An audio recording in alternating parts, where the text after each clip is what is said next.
It's finally fall here, so let's sew a comfy crossover sweater today. The pattern is available on the website, so grab a copy and sew along with me. First, cut out your pieces. You'll need a back piece, 2 front pieces, 1 long neckband, 2 sleeve pieces, 2 sleeve bands, and 2 hem bands. And as always, don't forget to cut out your notches. First thing to sew is the shoulder seams. Place the back piece and 2 front pieces right sides together. I know it's kind of hard to see the right and wrong sides of sweater knit, but this is what we're working with. And then you'll sew the 2 shoulder edges. You're not sewing anything along the side edges in this step, so you can just leave it loose.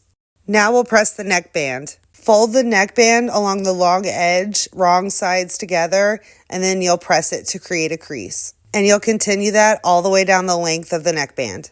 Now you can attach the neckband to the sweater. Now place the sweater right side up with the back piece at the top. You can see your shoulder seams right here.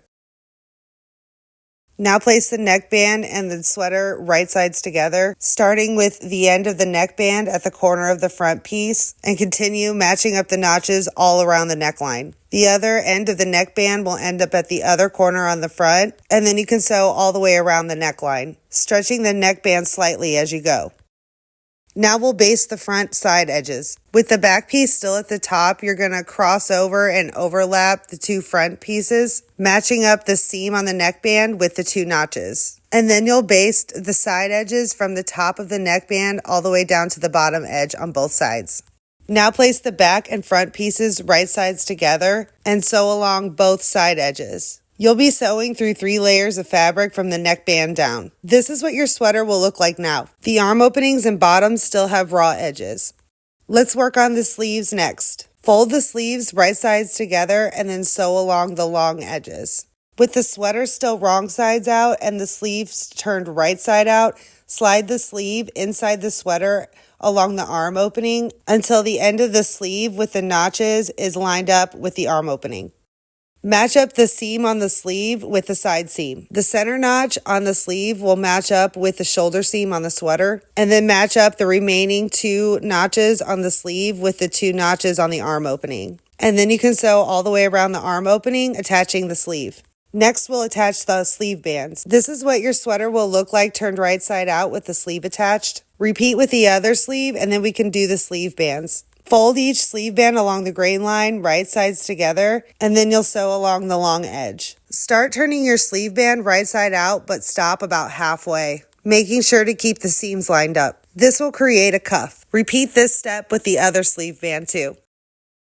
Now slide the cuff onto the sleeve right sides together, matching up the seams. You'll need to stretch the cuff slightly around the sleeve, and then you can sew all the way around the cuff, attaching it to the sleeve. This is what your cuff will look like finished, and then just repeat with the other sleeve. The last step is adding the hemband. Place the 2 band pieces right sides together, and then sew along the 2 short edges. Start turning it right sides out, but stop halfway, just like the cuffs, making sure to line up the seams on either side. It'll end up looking like just a really long cuff. Now slide the band onto the bottom edge of the sweater right sides together, matching up all the seams and notches. Make sure that the 2 front pieces are still placed together and that you're sewing through 4 layers of fabric at the front. A really easy way to check this is to make sure you can still see the side seams at the side. Once it's all pinned in place, you can sew all the way around the bottom, attaching the band.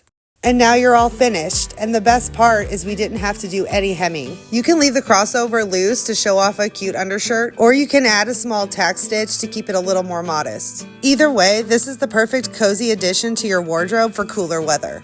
I hope these tutorials are helping you get motivated for fall sewing. Check back later this week for more. Thanks for watching.